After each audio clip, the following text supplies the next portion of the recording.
Hello and welcome to Jagran hitech conversation. आज की इस कॉन्वर्सेशन में मेरे साथ जुड़े हैं मिस्टर हिमांशु टंडन, जो कि है कंट्री हेड पोको इंडिया के।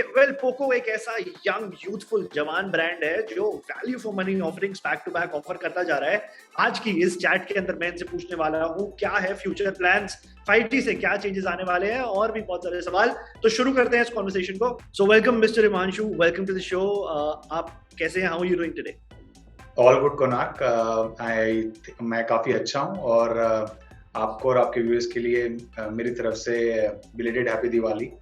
सो या हमारा दिवाली काफ़ी अच्छा रहा बट लेट हो गया, बट मैंने सोचा कि अभी मैं आपके व्यूअर्स को बिलेटेड हैप्पी दिवाली दूँ। ऑलराइट, तो दिवाली से ही सबसे पहले सवाल की तरफ चलते हैं। दिवाली पे स्मार्टफोन की दुनिया के अंदर ना बहुत सारी सेल्स चलती हैं अलग अलग प्लेटफॉर्म्स पे, एंड आपका भी एक ब्रांड ऐसा है जिसने काफी सारे ऑफर्स कस्टमर्स की तरफ दिए थे दिवाली के टाइम पे। तो कैसा रहा दिवाली सीजन? क्या सबसे मेन टेक अवे रहा है आपका इस साल की दिवाली? अगर आप देखेंगे दिवाली में और हमारे अगर ऑफर्स देखेंगे, मतलब हमारा ओवरऑल दिवाली का सेल बहुत धमाकेदार रहा है। अगर मैं कुछ नंबर शेयर करूँ जो हमने पब्लिक में शेयर करे हैं, हमारा जैसे एक पोको C31 मॉडल था जो 4 लाख यूनिट से ऊपर बिका फ्लिपकार्ट प्लेटफॉर्म पे। एक पोको M4 Pro मॉडल था जो वाइडली एक्सेप्टेड मॉडल था विद G96 और एमोलेड स्क्रीन अंडर 10 के हमने इंट्रोड्यूस किया दिवाली स्पेशल ऑफर के लिए। 3 लाख से ऊपर बिका हमारा वो। हमारा X सीरीज जो हमारा एक स्टैंड आउट सीरीज रहता है, हाई परफॉर्मेंस ओरिएंटेड सीरीज रहता है, X4 Pro हमने 1.5 लाख यूनिट से ऊपर बेचा। और अगर आप लास्ट ईयर और दिस ईयर अगर आप कंपेयर करें ईयर ऑन ईयर, हमने काफी अच्छा नंबर डिलीवर किया और हमने टारगेट को ओवर अचीव किया। सो इतनी टफ कंडीशन में जब हमारा कंपटीशन इतना स्ट्रांग है, हम ऑनलाइन सेंट्रिक ब्रांड है, तो ये दिवाली हमारी काफी अच्छी गई।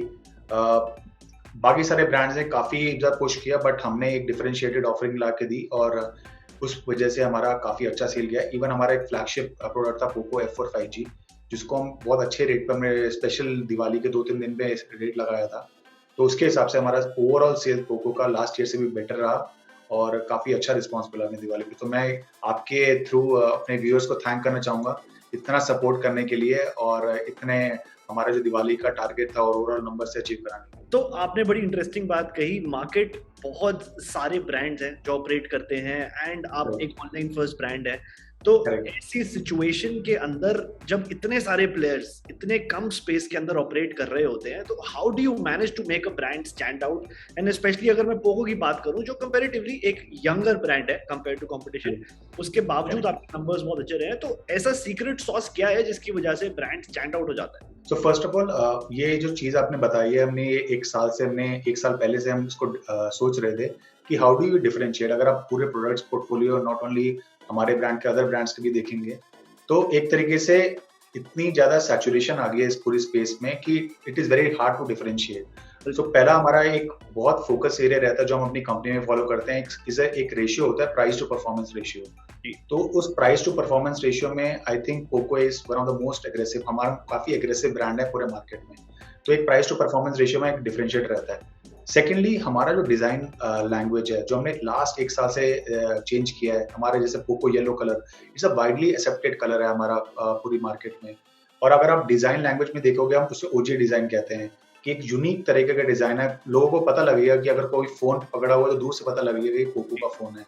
तो एक डिजाइन लैंग्वेज के थ्रू हम उसको डिफरेंशिएट करते हैं। तीसरा, हम मोस्टली डिफरेंशिएट अपना X और F सीरीज में लाने की कोशिश करते हैं। जैसे हमने X4 Pro में एक कंप्लीट ऑलराउंडर फोन बनाया। उससे पहले लास्ट ईयर हमने X3 Pro बनाया जो 800 सीरीज प्रोसेसर हम अंडर 20 के लेके आए। F सीरीज में हमने इस साल हमने 870 प्रोसेसर और उस प्राइस पे हम लेके आए। तो हम उस वजह से हम एक डिफरेंशिएटेड ऑफरिंग करते हैं। नेक्स्ट ईयर अगर आप देखेंगे, ये 3 पैरामीटर्स के अलावा अपनी पोजिशनिंग और अपनी मार्केटिंग से भी एक डिफरेंशिएशन क्रिएट करना चाहेंगे पूरी मार्केट में। तो हमारे 4 पैरामीटर्स जो मैंने आपको बताए, एक तो प्राइस टू परफॉर्मेंस रेशियो, दूसरा हमारा डिजाइन लैंग्वेज आईडी, तीसरा हमारा जो ऑफरिंग है X और F सीरीज में, और चौथा हमारी मार्केटिंग और पोजिशनिंग, एक यंग ब्रांड की पोजिशनिंग, एक फैन सेंट्रिक पोजिशनिंग की वजह से हम अपने आप को डिफरेंशिएट करते हैं बाकी कॉम्पिटिटर्स के थ्रू। आपने एंड में एक वर्ड बोला, फैन सेंट्रिक ब्रांड। पोको की एक जो कम्युनिटी थी, आई रिमेम्बर जब पोको F1 इनिशियली सेल पे आया था, I was one of the buyers and F1 का जो फैन बेस है अभी भी एक कम्युनिटी सी बनी हुई है उसके अराउंड। तो एक जो कम्युनिटी का रोल होता है, हमने और कंपटीशन ब्रांड्स के अंदर भी देखा है। 2017-16 के टाइम पे वन प्लस एक ऐसा ब्रांड था जिन्होंने बड़ी स्ट्रॉन्ग एक कम्युनिटी बिल्ड करी थी कस्टमर्स के अराउंड। कहीं ना कहीं पे थोड़ी वो डिप डाउन हो गई, बट आपके हिसाब से इस कम्युनिटी की इंपॉर्टेंस क्या रहती है, एंड इसको बिल्ड करने के लिए पोको क्या एक्टिविटी, क्या मेजर्स लेता है? श्योर। सो कुनार के काफी अच्छा इंपॉर्टेंट सवाल है पूरे दर्शकों के लिए कि अगर पोको जो बॉर्न हुआ था जब पोको F1 के through, it was a fan centric brand, right? So हमने 4 साल पहले हमने पोको F1 लॉन्च किया। काफी लोग उस पर क्रेजी हो गए। आज तक भी पोको F1 का कोई रिप्लिका नहीं ला पाया उस टाइम पे अभी तक। तो हम फैन सेंट्रिक ब्रांड है। अनफॉर्चुनेटली लास्ट 2 ईयर से पैंडेमिक के थ्रू हम कुछ ऑफिशियल मीट नहीं कर पाए, थोड़ा जब डिस्ट्रैक्ट हो गए तो उसकी वजह से हम फिजिकल मीट नहीं कर पाए। इस साल हमने देखोगे कि हमने 4-5 की सिटीज में अपनी फैंस मीट करी हैं और नेक्स्ट ईयर ऑनवर्ड्स हमारा उस पर काफी ज्यादा फोकस रहेगा, क्योंकि हम फैन सेंट्रिक ब्रांड है। फैंस के थ्रू ही हम ओरिजिनेट किए थे और अभी हम क्या करते हैं as a platform, as a पूरा ब्रांड, हम फैंस का फीडबैक लेते हैं और फैंस का फीडबैक अपने प्रोडक्ट डिसीजन में लेके आते हैं। जैसे लोग F सीरीज के बारे में बात करते हैं, तो हमने जब लास्ट 5 हमने मीट्स करी थी, हमने फैन से पूछा कि आपको नेक्स्ट X सीरीज और F सीरीज में क्या चाहिए। तो हमारे पास काफी अच्छी अच्छी रिकमेंडेशन रही विद रिगार्ड्स टू चिपसेट्स के, नए चिपसेट्स क्या आने चाहिए, आगे ब्रांड की डायरेक्शन क्या रहनी चाहिए। तो हम फैंस का पूरा integration not in our business decision में हम लेके आना चाहते हैं और ये हमारे लिए बहुत बहुत इंपॉर्टेंट है, क्योंकि एक ब्रांड जो एक यूथफुल ब्रांड है उसके लिए कंज्यूमर्स फीडबैक बहुत इंपॉर्टेंट होता है। तो हम इसको बहुत ज्यादा इंपॉर्टेंस देते हैं। हम एक कम्युनिटी पे भी नेक्स्ट ईयर के लिए बिल्ड कर रहे हैं, उसकी एक स्ट्रॉन्ग फाउंडेशन जो हमारी लास्ट 2-3 ईयर्स हम कंटिन्यू नहीं कर पाए because of this Covid situation, उसको नेक्स्ट लेवल पे कैसे लेके जाना है उसके लिए हम नेक्स्ट ईयर बहुत फोकस कर रहे हैं। आई थिंक फैंस आपने मेंशन किया इस आंसर के अंदर। फैंस जो हैं आपके, मेरे हिसाब से, मैं जिस तरीके से मार्केट को रीड कर पाता हूँ, एक बहुत ही यूथफुल बायर है जो पोको का स्मार्टफोन लेते हैं, और वो बायर कहीं ना कहीं पे परफॉर्मेंस को प्रायोरिटी देता है compare to other features, right? क्योंकि एक value for money performance smartphone Poco offer कर रहा है। तो ऐसी सिचुएशन में गेमर्स बहुत सारे आपकी कम्युनिटी के साथ जुड़े हुए होंगे, लेकिन हाल ही में अभी जो हमने देखा है हमारे देश के अंदर कुछ गेम्स पे बैन लगा दिया गया। पहले BGMI को बैन किया, कुछ पहले PUBG को बैन किया गया, फिर BGMI को बैन किया गया। तो काफी जो गेमर्स हैं, जो कम्युनिटी है, वो थोड़ी सी डिसहार्टन हुई है। जो एक ई स्पोर्ट्स का माहौल बना था देश में, जिस तरीके से हम गेमिंग को एक सीरियस प्रोफेशन की तरह लेने लग गए थे, हमने एक ऑन ग्राउंड लीग भी कराई थी जागरण प्ले के नाम से, बट अब धीरे धीरे करके कहीं ना कहीं पे थोड़े डिसहार्टन हो रहे हैं गेमर्स। तो इसके बारे में आपका क्या ओपिनियन है? कुनार, मतलब मैं पूरा एग्री करता हूँ कि काफी जो अभी एक्शंस हुए हैं उसकी वजह से कई गेमर्स डिसहार्टेंड हैं, बट मैं आपको एक शेयर करना चाहूंगा स्टैट्स। मैं अभी 3-4 महीने पहले मैं एक गेमिंग समिट में गया था जो मीडियाटेक ने ऑर्गेनाइज किया था। I was one of the key speakers over there, और मैंने वहाँ पे एक चीज बताई थी कि आजकल जो गेमिंग सेगमेंट है वो 2 पार्ट में डिवाइड हो गया है। एक पार्ट है, एक तो हार्डकोर गेमर्स जो पूरा जिनको हाई परफॉर्मेंस डिवाइसेस चाहिए होते हैं, जो जनरली अराउंड 30,000 के या 30,000 से ऊपर आते हैं, जनरली हाई परफॉर्मेंस चिपसेट। एक जो अनदर सेगमेंट जो अभी लास्ट 2 इयर्स में निकल के आया और जो हम अपनी टीम में भी वर्क कर रहे हैं, वो है कैजुअल गेमर्स, जो कोविड के सिचुएशन में कई लोगों ने गेमिंग पे शिफ्ट किया और वो सेगमेंट बहुत बढ़ता जा रहा है क्योंकि उनको आदत लगी है गेमिंग की, वो है कैजुअल गेमर्स।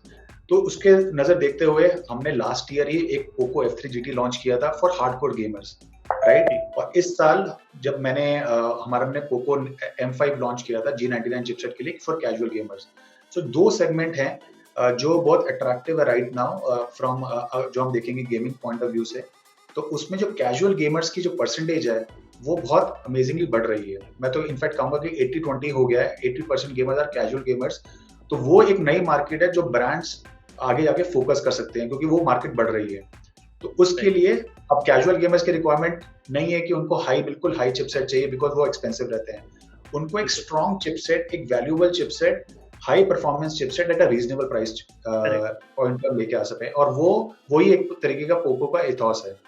पोको का जो एक डिफरेंशिएटर है कि हम हाई एंड चिपसेट और good value for money chipset at affordable prices लेके आ सकते हैं। तो हम एज एन कैजुअल गेमर्स को भी काफी टारगेट हमारे करने का प्लान है। इस साल पे हमने पोको M5 से टारगेट किया with G99 high performance chipset. अगर आप देखेंगे 12-12.5 हज़ार में वो चिपसेट हमने लॉन्च करी है।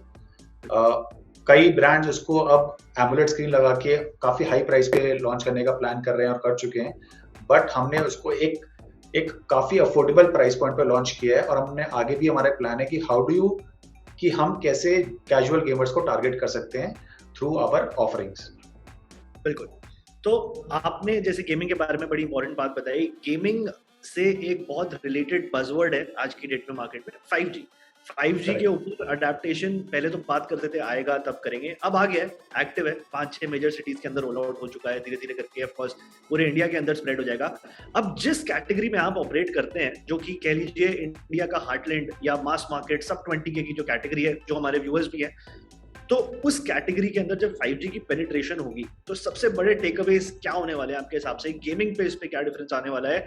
एक नॉर्मल यूजर के लिए क्या चेंजेस आएंगे इसमें? तो पहले मैं आपको 5G के बारे में बताना चाहूंगा। हम 5G के बारे में 1-1.5 साल 2 साल से हम बातें कर रहे हैं कि 5G आएगा, और इवेंचुअली हमारा अपने 5G का आपने देख लिया। तो हमने लास्ट ईयर से ही अपना पोर्टफोलियो ऐसे डिजाइन किया था कि हम 5G रेडी रहें। अगर हम देखोगे हमारे हर प्राइस सेगमेंट में 5G फोन है। Poco M4 5G I think अभी तक का मोस्ट अफोर्डेबल 5G फोन था लास्ट मंथ तक। उसके बाद हमारा पोको M4 Pro 5G 15,000 के आसपास, X4 Pro 5G अराउंड 20,000 के आसपास, और F4 5G। तो हमारे कंप्लीट रेंज ऑफ पोर्टफोलियो हमने लास्ट ईयर ही डिजाइन कर लिया था 10,000 से लेकर 30,000 तक। नेक्स्ट ईयर ऑल्सो अगर हम देखेंगे, हमने अपना जो पोर्टफोलियो है हमने 5G रेडी पोर्टफोलियो बनाया है, क्योंकि 5G मेरे को लगता है कि अबव 12 से 13,000 के ऊपर एक हाइजीन बन जाएगा। तो काफी उसका एडॉप्शन बढ़ने वाला है, और हम डेटा पॉइंट्स भी देख रहे हैं कि 15,000 से ऊपर एक तरीके का हाइजीन है। सो हमने हमारे हाइजीन शीट होती है जो हम अपने पोको में डिफाइन करते हैं कि उस हाइजीन को ब्रेक नहीं करना। तो अबव 15,000 तो वो एक तरीके से हाइजीन बन गया है, बट मेरे को लग रहा है वो 15,000 से 12,000 शिफ्ट होने में टाइम नहीं लगेगा, जिस तरह से गवर्नमेंट की तरफ से प्रमोशन हो रहा है और किस तरफ से जो टेलकोज प्रमोट कर रहे हैं। तो टेलकोज का पूरा पुश 5G पे है कि सारे लोग 4G से 5G में ट्रांजिशन कैसे कर पाए।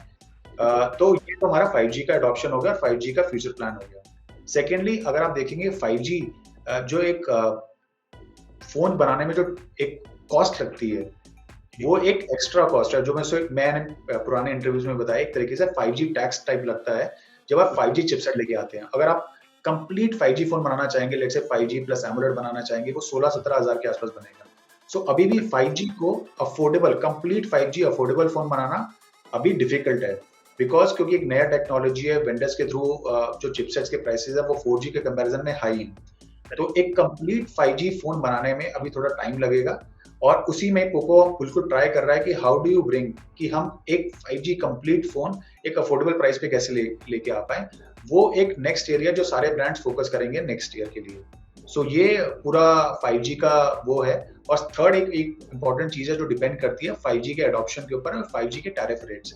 अगर टैरिफ रेट्स अगर एक्सपेंसिव होंगे तो migration would be difficult, 4G to 5G transition would be difficult, then आपका entire market can easily shift from 5G to 4G।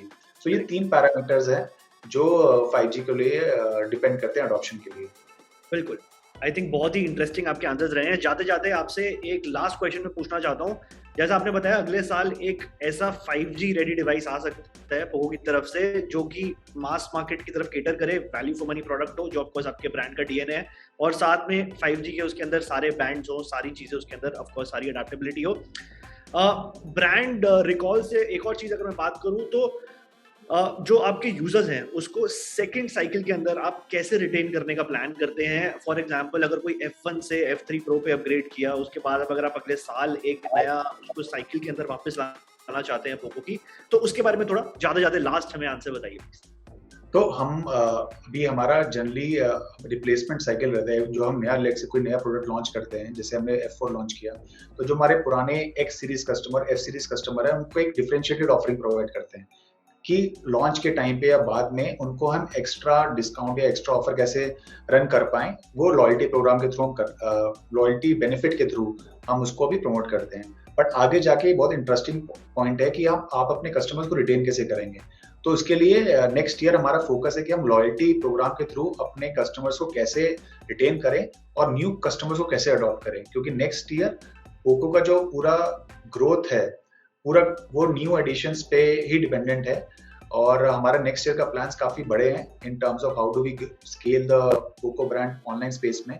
तो उसके लिए रिटेंशन प्लस एडिशन बहुत इंपॉर्टेंट है, उसके लिए loyalty programmes is very important for Poco. Alright mister Himanshu, thank you for your time. काफी interesting है कॉन्वर्सेशन रही है, एंड आप जाते जाते अगर कुछ क्लोजिंग थॉट्स देना चाहे, नहीं तो फिर अगली बारी इन पर्सन जब इंटरव्यू करेंगे तो वहाँ पे और चीजें डिस्कस हो सकती है।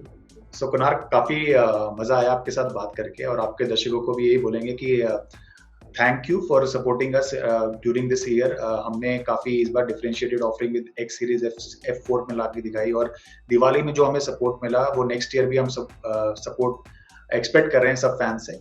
और एक चीज तो मैं आपको बताना चाहूंगा कि नेक्स्ट ईयर काफी बड़ा रहेगा पोको के लिए, और आप जनवरी से ही काफी बड़ा एक्शन देखेंगे from Poco perspective. Thank you. All right. Thank you. Thank you so much.